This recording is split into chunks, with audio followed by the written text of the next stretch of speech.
ሰበር መረጃ ጡዘቱ ከመካከለኛው ምስራቅ ወደ አፍሪካ ቀንጥዟል። የእስራኤልና የኢራን ጦርነት በኢትዮጵያና ኤርትራ ተተክቷል። ኤርትራ ጦርነቱ አይቀሬ መሆኑን ገልጻለች። ኢትዮጵያ በዓለም አቀፍ መድረክ ከሳኛለች ያለችው ኤርትራ ይህ ግልጽ ውሸትና ትንኮሳ ነው ስትል አስጠንቅቃለች። የኤርትራ መንግስት ግን ሌላ የቤት ስራ እየጠበቀ ይገኛል። በዛው በደጃፉ በሀገሪቱ የተፈጸመው የሰብአዊ መብቶችን እንዲመረምር የተቋቋመው ቡድን ስራውን እንዲያቆም ጠይቋል። የተባበሩት መንግስታት ድርጅት ያቋቋመው ይህ ቡድን የኢሳያስ አፈወርቂ መንግስት በዜጎቹ ላይ ስልታዊ ጥሰቶች ፈጽሟል፣ በአስቸኳይ ተጠያቂነት ያስፈልጋል ብለዋል። ህወሓት በወልቃይት ጥቃት ፈጽሟል። 16 የአማራ ክልል ተወላጆች በህወሓት ጥቃት መገደላቸው ተሰምቷል። ከኤርትራ ጋር ለመዋጋት በዝግጅት ላይ የሚገኘው መንግስት ከህወሓት ሌላ ትንኮሳ ተፈጽሞበታል። ከጎንደር መተማ ሹፌሮቹ እንዴት በግፍ እንደተገደሉ በስፍራ የነበረ የአይን እማኝ ሚስጥር አውጥቷል። በእጀባ እየተጓዝን በነበረበት ወቅት ነው ተኩስ የተከፈተብን ብሏል። ዝርዝር አለን። የትራንስፖርትና ሎጂስቲክስ ሚኒስቴር ተአማኒነት የጎደለው ሪፖርት አቅርቧል ተባለ። 960 ሚሊዮን ህዝብ አጓጉዣለሁ ቢልም የተጋነነ አፈጻጸም ነው በሚል ውድቅ ተደርጎበታል። የፕላስቲክና ጎማ አምራቾች ማህበር በቂ የሽግግር ጊዜ እንዲሰጠው ጠይቋል።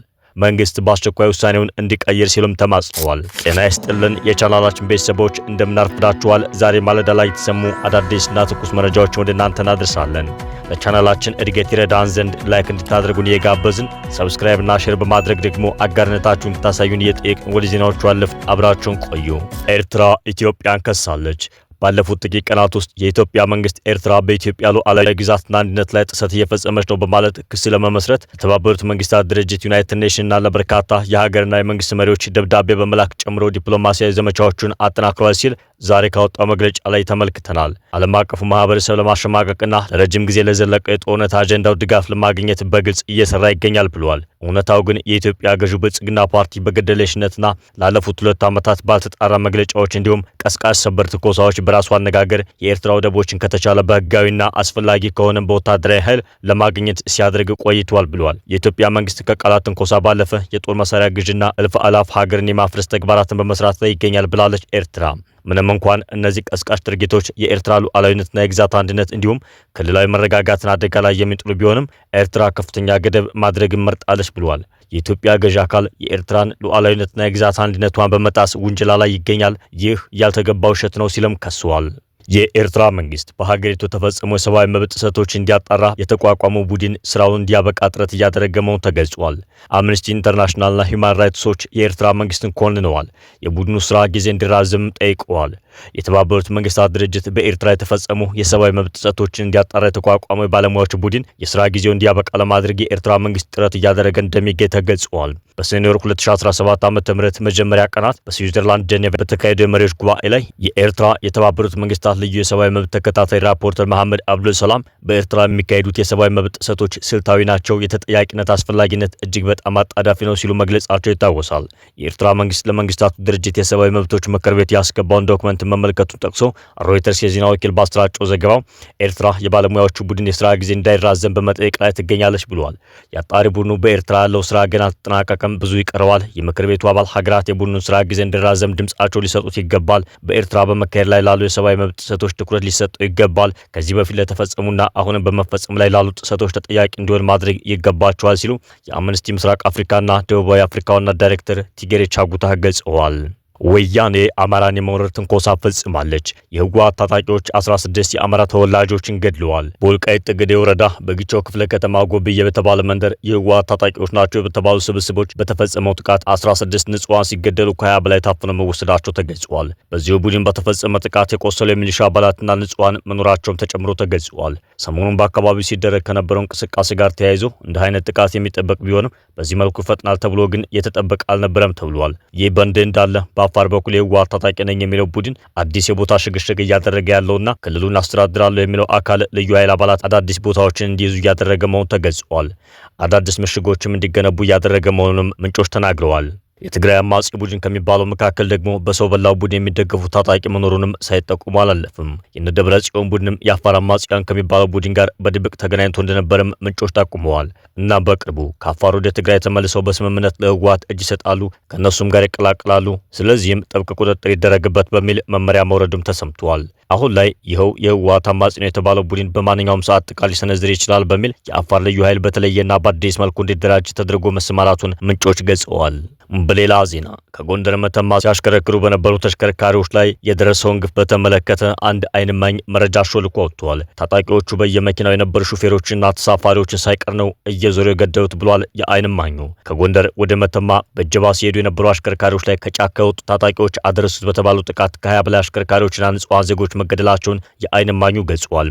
ሰኞ ሰኔ 16 2017 ዓ.ም ከጎንደር ተነስቶ በእጀባ ወደ መተማ ሲጓዙ በነበሩ ብዛት ባላቸው መኪኖች ላይ መቃ ተብሎ በሚጠራው ቦታ ላይ ከጫካ የወጡ ታጣቂዎች በፈጸሙት ጥቃት ከ20 በላይ አሽከርካሪዎችና ንጹሃን ዜጎች መገደላቸውን መዘገባቸው ይታወሳል። ስሙ እንዳይጠቀስ የጠየቀን በቦታ የነበረ አንድ በተለምዶ አባዱላ ተብሎ የሚጠራው መኪና አሽከርካሪ ለቲክቫ ኢትዮጵያ በሰጠው ቃል ከጎንደር ወደ መተማ ለመሄድ አጃቢ ስንጠብቅ ቆየው ከ9 ሰዓት በኋላ አንድ አራት ከሚሆኑ ሹፌር ጓደኞች ጋር ተነጋግረን እንሂድ በቃ ቀረጥ ከፍለን ብናልፍ ይሻላል ተባብለን ጉዞ ጀመርን ብሏል። ከዛ መቃ የሚባለው ቦታ ላይ ቁመን ለታጣቂዎች ቀረጥ ለመክፈል ተራ እየጠበቅን እያለ ከኋላ ሌሎች መኪኖችን ያጀበ አንድ ፓትሮል ሙሉ አድማ ብትና ፖሊስ መጣ። ከዛም ታጣቂዎቹ መኪኖቹን አስቆማቸው ቀረጥ ከፍለው ነው የሚያልፉ ሲሉ ነገሯቸው። ፖሊሶቹም ወርደው ወደ ታጣቂዎቹ የታጀበ ተሽከርካሪማ አይከፍልም በማለት መልስ ሰጡ።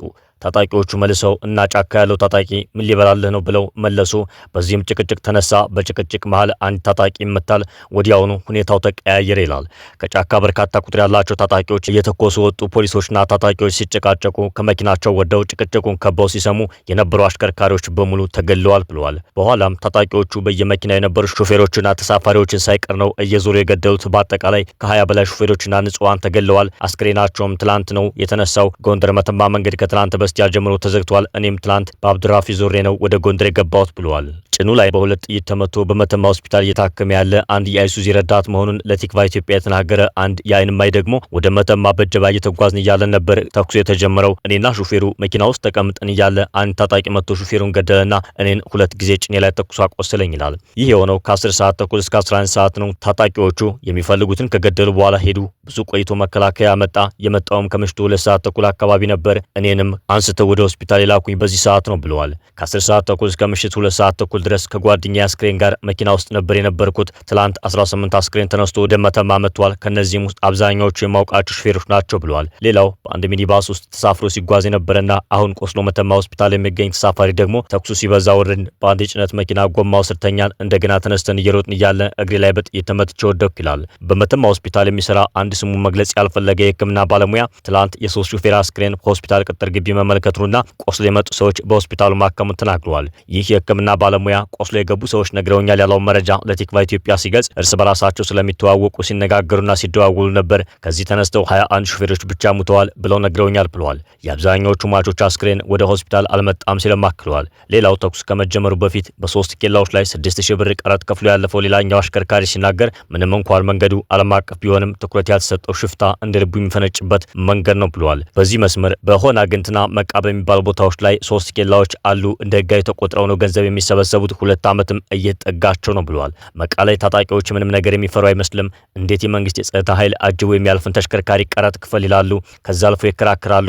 የጸጥታ ኃይል ላይ የሚተኩሳሉ። ሽፍታ ይሄን ያህል ድፍረት ከየት አመጣ? ከጀርባቸውስ ማን ቢኖር ነው ሲል ጠይቋል። በጥቃቱ ዙሪያ እስካሁን ከመንግስትም ሆነ ከሌላ ሶስተኛ ወገን የተሰጠ ማብራሪያ የለም።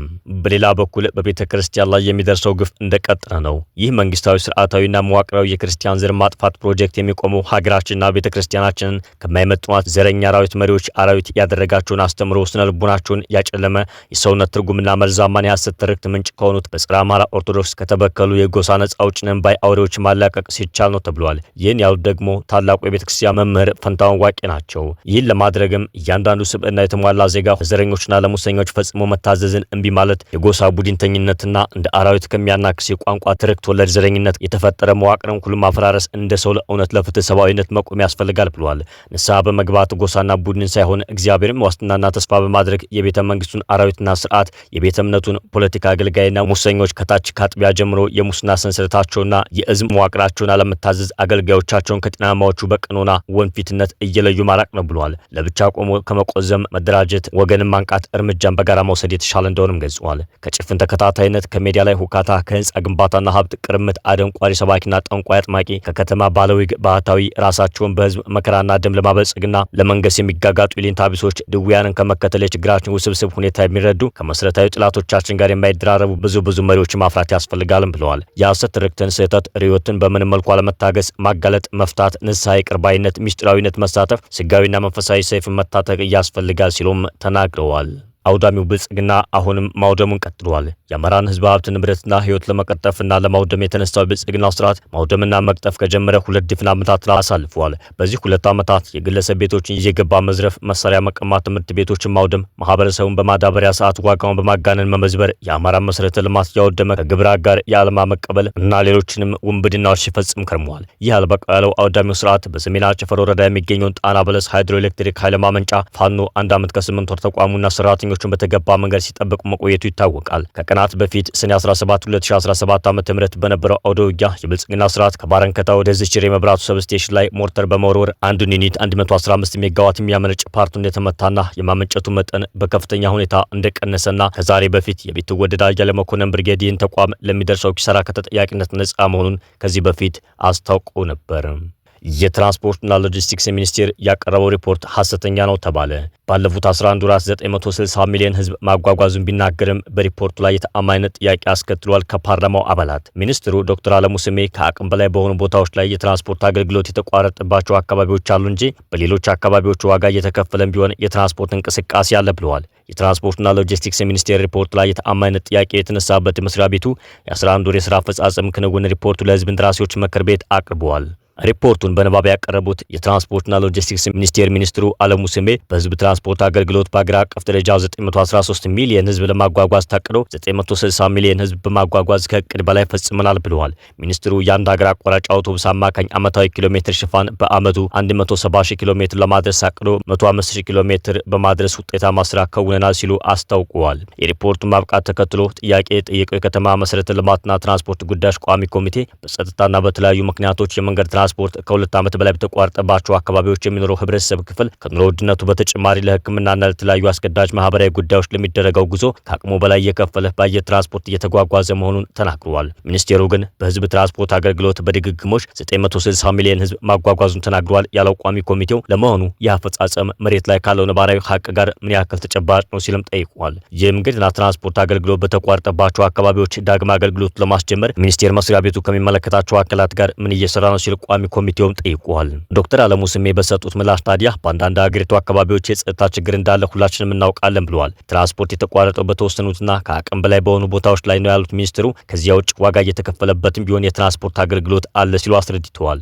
በአስቸጋሪ መልክዓ ምድር በአስቸጋሪ ሁኔታዎች ሁሉ ውስጥ ተጓዡም አሽከርካሪውም ይንቀሳቀሳል ያሉት አለሙ ስሜ እንቅስቃሴ ስላለ ነው አጓጉዘናን ያልነው የህዝብ ቁጥር ምንም የሚያጠራጥር አይደለም ሲሉ ተናግረዋል። ከዚህ የተሻለ ምቹ ሁኔታ ቢኖር ደግሞ ከዚህ በላይ ይንቀሳቀሳል ብለዋል። ትራንስፖርትና ሎጂስቲክስ ሚኒስትሩ ዶክተር አለሙ ስሜ የጸጥታ ሁኔታው በተሻሻለበት አካባቢዎች ትራንስፖርትን የማስጀመር ስራ የተሰራ እንደሆነም አክለዋል። በሌላ ዜና በቅርቡ በህዝብ እንደራሴዎች ምክር ቤት የጸደቀው ደረቅ ቆሻሻ አያያዝና አወጋገድ አዋጅ የተሰጠው የ6 ወር ሽግግር ጊዜ ከ5 እስከ 7 ዓመት እንዲራዘም ተጠየቀ።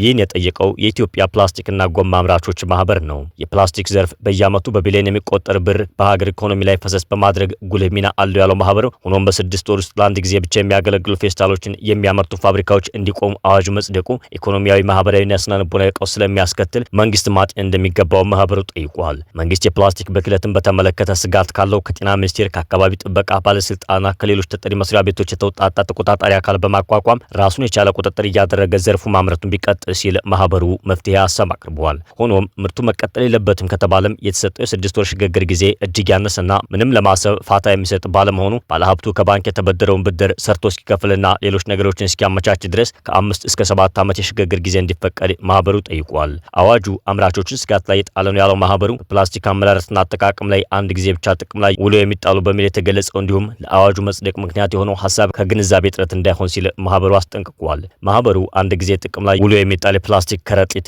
የለም ብለዋል። መንግስት ከህብረተሰቡ ዕለት ከዕለት ኑሮ ጋር የተቆራኘውን የፕላስቲክ ከረጢት የሚተካ በቂና ተመጣጣኝ ዋጋ ያለው ግብአት አዘጋጅቷል ወይ ሲልም ጠይቋል። ማህበሩ አክሎም በቀጥታም ይሁን በተዘዋዋሪ በሚሊዮን የሚቆጠር የስራ ዕድል የፈጠረው ዘርፍ ሲዘጋ ከዚህ ስራ የሚፈናቀሉ ሰዎች ዕጣ ፈንታ ምን ሊሆን እንደሚችል ታስቧል ወይም ብለዋል። በዚህ ዘርፍ የተሰማሩ ከ500 በላይ ፋብሪካዎች ለማስፋፊያና ስራውን ለማዘመን ከባንክ ተበድሮ ያስገቧቸው አዳዲስ ማሽነሪዎችና የማስፋፊያ ግንባታዎች ጉዳይ ጣፈንታው ምን ይሆናል? ምርት ካቆሙስ ምን ሰርቶ የባንክ ዕዳ ይከፍላሉ? የሚለውን መንግስት ሊያጤነው ይገባል ሲል ማህበሩ ጠይቋል። በዘርፉ የተሰማሩ አምራቾች በበኩላቸው አዋጁ የከለከለውን ምርት እንዳናመርት ከታገን መንግስት ሌላ አማራጭ ስራ ዘርፍ ሊፈጥርልን ይገባል ብለዋል። ውድ የቻናላችን ቤተሰቦች ዜናዎቻችን ተጠናቀቁ።